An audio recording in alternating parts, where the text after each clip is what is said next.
Today we celebrate the 8th week in Ordinary Time, and it is the week right before we begin this season of Lent. And very appropriately, the readings prepare us for the spirit of penitence, prepare us for the spirit of learning how to come back to Jesus, learning how to come back to what God had planned for us from the beginning. We hear in the first reading how our actions and our thoughts will be tested. And more importantly, in the gospel, a lot of times we have a hard time reconciling that word gospel, the good news, with when Jesus reproaches us, or when Jesus gives us a sort of correction, or maybe he reprimands us. A lot of times we associate gospel and good news when Jesus is doing things like healing the sick, giving food to the poor, when he does all these things that help us remember the goodness of God. And a lot of times it's hard to reconcile that idea of gospel with the words that we hear today from Jesus. You hypocrites. He calls us out, each and every one of us.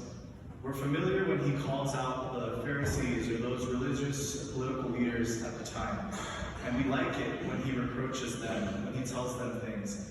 We don't really like it when he tells us all of these things, when he calls us hypocrites, when he calls us to change, when he calls us to that conversion. But brothers and sisters, I'm here to tell you that that message of conversion is part of the good news. It is a part of that same loving story like the prodigal son, like the good shepherd. Jesus invites us to be not only united intimately with him, but to remove from our lives those things that prevent us from seeing Jesus and seeing the church, seeing God how he truly is. He says, can the blind lead the blind?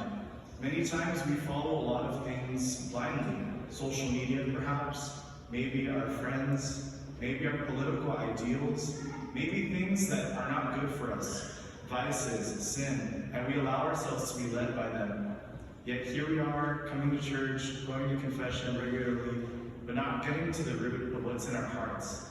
That's the gospel, that Jesus wants to heal that brokenness. He wants to restore it. He wants us to be detached from the things that lead us away from him.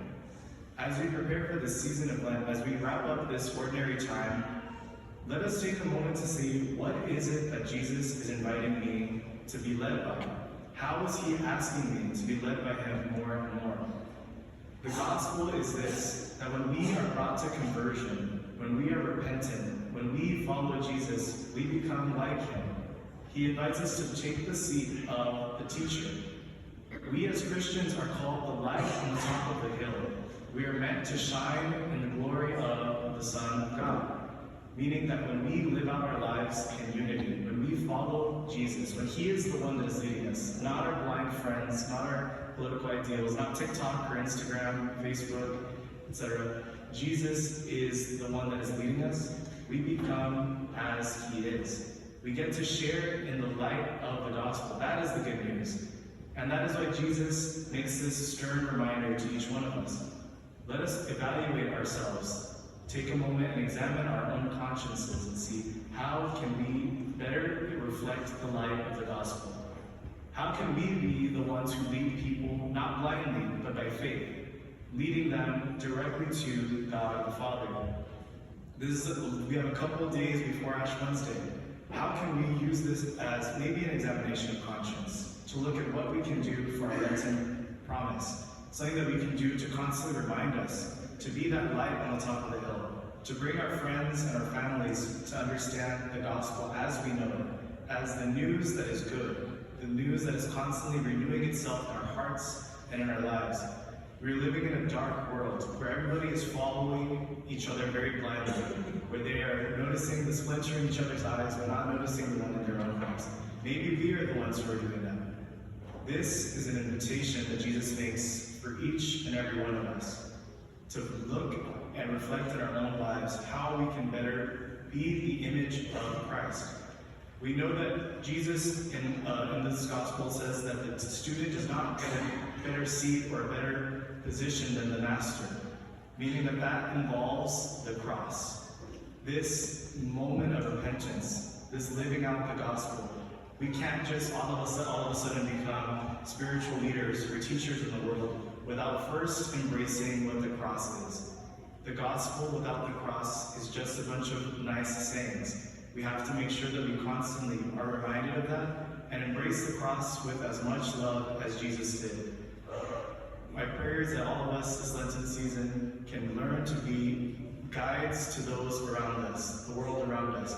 Jesus did not, in this gospel, did not call out the Pharisees, the religious leaders, political leaders. It was the people that came and listened to him. Metaphorically, it's each and every one of us who came to Sunday Mass, came looking to hear the word of Jesus Christ. He wanted to encounter us as much as we wanted to encounter him. And the world is hungry for that same encounter. May this period of Lent prepare us in order to continually be as light, so that people can, through our own lives, encounter the loving face of Jesus Christ.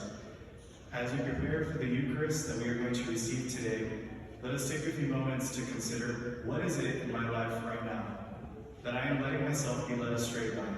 And let us place it on the altar as a sacrifice, and ask Jesus to take that thing that maybe is leading us away from the light of the gospel, and to ask him to transform it into his own life, into his own body and blood, so that we may be continually renewed, transformed, and configured to him.